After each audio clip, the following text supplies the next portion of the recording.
Our journey begins with us receiving an important quote from the book of John. It states that the Antichrist is coming. That is how one knows it is the last hour. Then we get a recording of an injured man sitting in an interrogation room. He tells the lawman there that he didn't do something. What he did to get there will be revealed later. The next scene has someone walking to a house at night. We observe from this person's point of view. The stranger peeks through a window to watch some girls talking. After watching for a few seconds, the stranger starts climbing the house. They seem to know exactly how to do it. The intruder looks into several rooms until they see a young lady in the washroom as she dries her hair. Suddenly, a dog starts barking at this person. At that moment, we discover this individual is neither a stranger nor an intruder. It's a man this girl knows, and he was sneaking up on her. The girl is Samantha, who starts covering herself while saying he's not supposed to see her tonight. The man, Zach, tells her it's a dumb tradition. We learn they are a couple that is getting married tomorrow, hence her display of hiding herself. Zach then films them together in the mirror as they kiss. Through more recordings, we get to hear Samantha say that she considers her childhood blank. Zach once thought his dad was lame with his nostalgia, but now he kind of gets it. He wants this for himself and Samantha. He wants to remember all the important things that happened to them. Tomorrow they will officially become a family. So tonight, he wants to start that family history. She repeats those keywords to him before saying she loves it. On the next day, we see her walking into a chapel in bridal wear. After that, we see the couple get married. The fun stuff that follows is also left for us to absorb. The newlyweds dance. Samantha thanks his parents. Relatives spill their opinions for the crowd to take in, and everyone dances. This is the sugary calm before the storm. Afterward, Zach starts recording himself to tell his wife this is the most perfect day. He can't be lying due to the way he smiles. He has a hard time believing they are married. The man says he loves her very much, along with promising to protect her. Following this grandiose day, the newlyweds arrive in the Dominican Republic for their honeymoon. Zach films Samantha at a beach prior to them being near a cathedral. Samantha says it's the first one in the New World, the Cathedral of Santo Domingo. Then she records him sleeping in bed until he suddenly scares her. The next scene has the couple enjoying themselves in a car, singing along to the music as they ride somewhere. When they stop, Zach tells her he got an adventure cam as a present, so they go ziplining while it films their experience. This is followed by them taking part in a lively parade on the streets at night. We don't get to see anything this couple engages in for more than a few seconds there in the Dominican Republic, until they enter the house of a psychic. Finally, we are allowed to slow down to soak in the event with them. The psychic woman takes Samantha's palm to inspect it. She tells the girl that she has had hard times, but now she is happy. Zach instantly has to compliment the woman.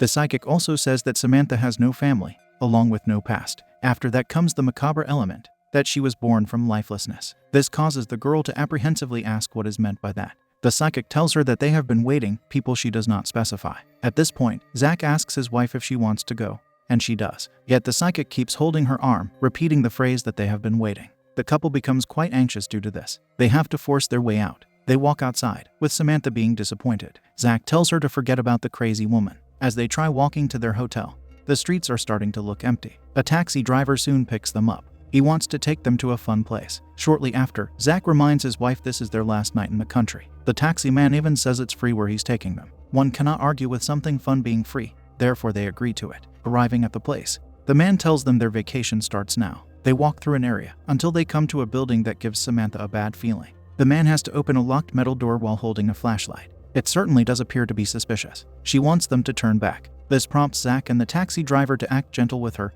motivating the girl to go inside. The three of them end up venturing into an underground area. It doesn't take long for the couple to discover that the man brought them to a party. They unwind there, having drinks and dancing. In an unknown amount of time, Zach's adventure cam gets covered. The next thing we see is it recording an area that looks like a ritual place. An unconscious lady gets placed on the ground. That looks like it could be Samantha. While she lies atop a certain symbol, that symbol lights up. A light then fiercely activates. What happens at that moment is currently incomprehensible. We quickly step outside of that zone to something that makes much more sense. The couple is back at their hotel. Zach comes to a tired Samantha in bed, telling her she has to get up. They have a plane to catch. She asks him how they got to their hotel last night. Not knowing himself, he has to guess the taxi man drove them. Afterward, they're flying in a plane. They were allowed to leave after all. Soon enough, they arrive home. Zach carries his wife inside, where a ridiculous amount of presents await them. They can't seem to get enough good things in life. Following this, we get a very short scene of the couple at a barbecue with another family. The man there offers a patty that Zach was responsible for cooking, to say the latter can't grill. Back at their home, Samantha comes to Zach with a pregnancy test. Something doesn't make sense to her. She says she has taken the pill religiously,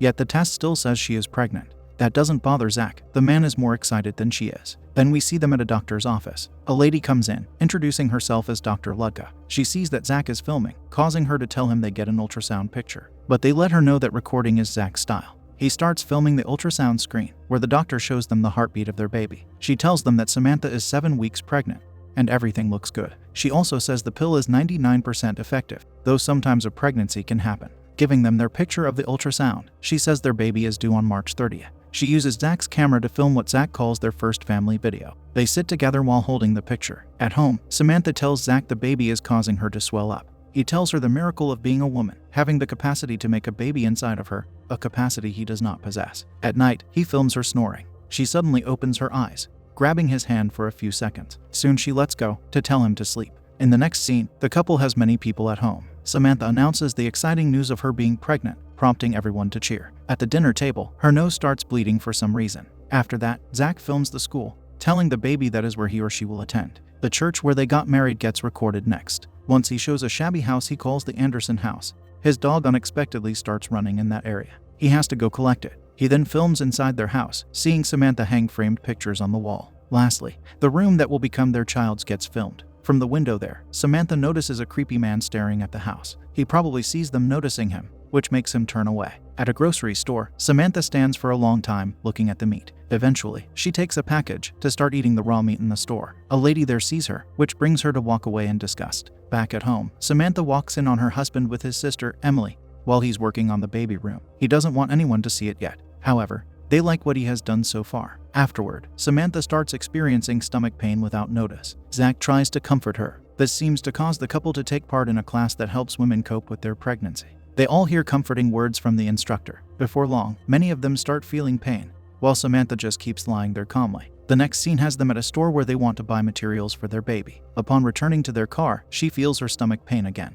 She stands behind a vehicle that starts going in reverse on her, making her break its rear window. Angered by it, Samantha breaks 2 more, until Zach takes her back to their car and she suffers because of her bloody hands. She cries out regarding what happened, questioning what is wrong with her. Following this, the duo sits in the doctor's office again. But this time another doctor enters, Dr. Dillon. Zach asks where Ludka is, which gets him the answer that she's taken a leave of absence. It shouldn't be a problem, because Dillon studied Samantha's file. Zach wants to know if Ludka will return by the date their baby is supposed to be born. Unfortunately, the new doctor doesn't think she will return. Then he instantly wants to talk about Samantha's symptoms. When she informs him, he looks through the ultrasound, telling the couple the good news that their baby is healthy. While her baby may be healthy, she certainly isn't, for she starts feeling bad again. It forces her to get up to visit the washroom. In the meantime, Zach tells Dillon that her nausea has possibly gotten worse. He adds that she hasn't been like herself lately. Due to that, Dillon wants to know if there is any history of mental illness in her family. Zach can't answer that, because they don't know anything about Samantha's family.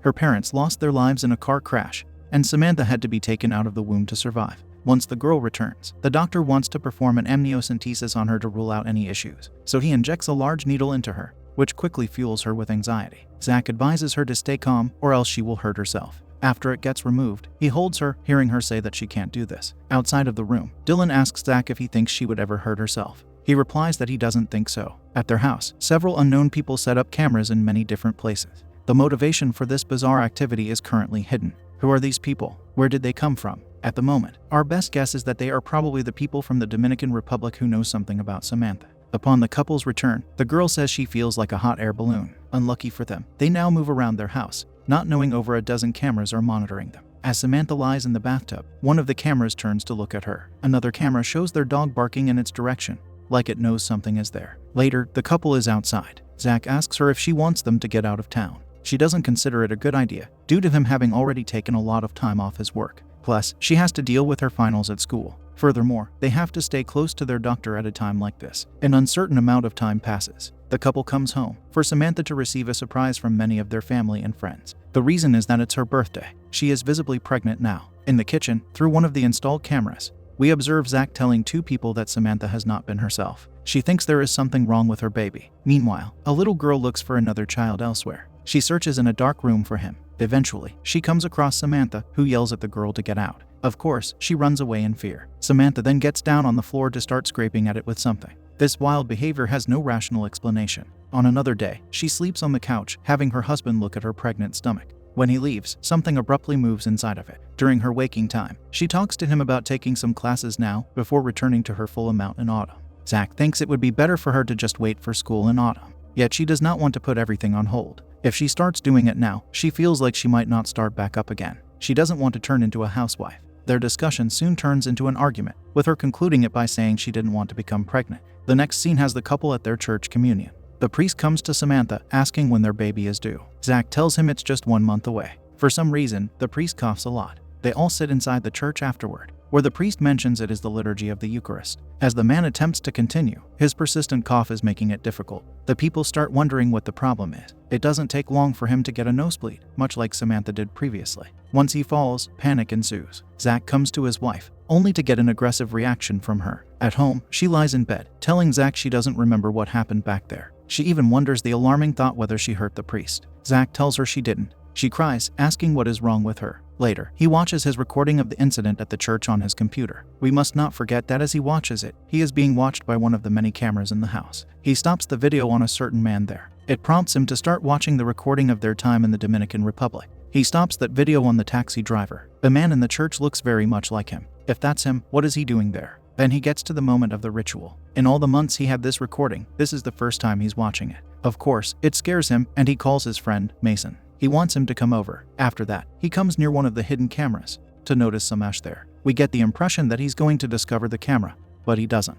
Eventually, Zach talks to Mason outside the front door. Shortly after, they enter the house for Zach to show his friend the bizarre ritual. To his dismay, he finds that his recording is gone. Now he has nothing to show his friend. The man starts losing his mind because it vanished so soon. Following this, Zach visits the hospital to see the priest, Father Thomas. We learn the man had a small stroke. Thomas asks him how his wife is, which is what Zach wanted to talk about. He takes out a notebook to show Thomas the weird symbols he found on their honeymoon. He thinks Thomas might know what they are. After seeing the symbols, Thomas starts reciting the quote from the book of John that we got acquainted with at the beginning of our story. This cryptic recital confuses Zach, making the priest start clarifying that it's from a much earlier time, when certain people tried to bring the church down. They used those symbols so that the Antichrist could get in. He also mentions there was ash everywhere. Thomas starts behaving very anxiously upon receiving this information from Zach. He even wants him to leave, yelling when Zach doesn't do it quickly enough. At home, Samantha continues to receive gifts from her many girlfriends. She sits there, not entirely engaged with the rest of the gang. Once her husband is home, he hears something outside.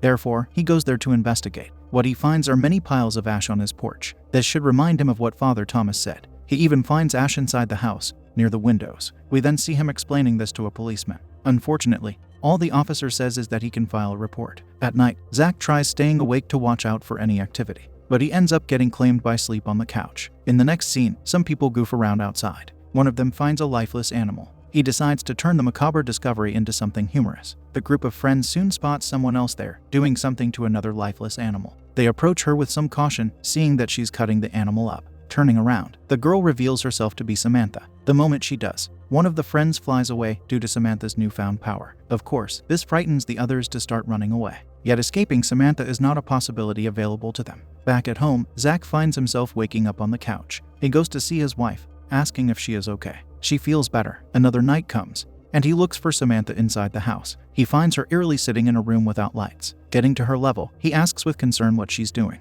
This prompts her to erupt, yelling for him not to touch them. Her husband has to hold her to calm her down. Confused and crying, she asks him what is happening. She just had a bad dream, he says. After that, Zach calls his father to leave a message saying that he needs to come over with Samantha. He even mentions they are being watched. Shortly after the message, he looks out the window to see a man standing there. Noticing this, the man starts running away. Zach attempts to chase him, though the stranger manages to escape in a car. Later, Zach has his sister come over to watch his wife. He wants to go somewhere. As she occupies the kitchen, we see someone walk past the doorway behind her. It doesn't take long until the sister starts looking for Samantha. After searching for a short time, she finds the troubled girl scraping a symbol on the floor around her. Trying to stop her, she makes Samantha use her power to shut the door. Afterward, we hear the sister pleading for the possessed girl to stop doing something. This quickly results in the door violently flying out many feet away. It seems to break one of the hidden cameras. Then we see Zach spying on people who enter the car he saw earlier. Supposedly, he follows it to enter another house. He walks around there, cautiously searching for answers. Upstairs, he locates a room that shows him monitors that display footage coming from the hidden cameras installed in his house. This has to be the most unnerving thing he's ever seen in his life. Not only does he see a stranger walk inside his home, but he also sees his wife standing on the symbol she carved on the floor. This is his cue to urgently rush back home. However, when he tries to leave, someone enters the house. So he tries again in a short time. Going downstairs, he hears eerie chanting. Several people are standing there. One of the dwellers finds Zach as the man is at the front door. He manages to get into his car to start driving away. While he does it, he calls the police. He finds that the wicked people have somehow got to his house faster than him. Perhaps there were others there, just waiting for him. They stand on the street in disturbing silence. Zach's yelling out to them does not get them to talk. Following this, he hears Samantha scream inside, and he starts rushing to her. Attempting to enter the house, he gets pushed away by force. He's lucky it's not strong enough to end him. Since he cannot enter that way, he uses a pot to break the glass on a side door. Inside, he experiences an intense paranormal happening, in the form of items abruptly shaking and the lights going out. Soon he witnesses something even worse, with the furniture flipping because of Samantha's scream. He starts ascending the stairs, and sees the walls crack before the pictures fly off one of them. Eventually, through that chaos, he finds Samantha sitting on the symbol, rubbing the floor with blood. He tries talking to his possessed wife, only to have her use her power to make him fly back. After that, he finds his sister, who looks lifeless. The persistent husband tries coming to Samantha again. He's not leaving her, despite what he now knows she's capable of. She uses her power to slam him against the wall, holding him there. She then takes a special knife that lights up, along with the symbol beneath her. Samantha uses it to open her up. At that moment, the symbol activates very strongly with light. This seems to have finished the ritual. After she falls, we see the house is in ruin. She asks Zach what happened. She also shows concern for the baby. He agonizes over seeing her in such a condition. Alas, the horror does not end there. Shortly after, someone comes to him. It is the taxi driver from the Dominican Republic. Another man is with him, who is none other than Dr. Dillon. He is the one who takes the baby out of Zach's wife. For less than 1 second, the baby glows like a light bulb. The wicked taxi driver finishes the act by putting his hand over Zach's camera, cutting the scene. They have acquired their Antichrist. The next scene is a return to the initial scene in our story. Zach sits in the interrogation room, where the lawman asks him what he did with his baby. Zach just tells him the truth. He gets told that they checked the Anderson house. It's been abandoned for years, in addition to being entirely empty. There is also no Dr. Dillon anywhere. With that, the traumatized man gets asked to tell them what truly happened. Zach just lost everything in his life, including Samantha. It's doubtful he even cares to talk to people who don't believe him. Then the scene changes to show us an excited couple in Paris. When they call for a taxi, the driver who haunted our protagonists arrives to pick them up. He says he will take them somewhere fun. We wonder how many times this cult has done this, how many antichrists they have received.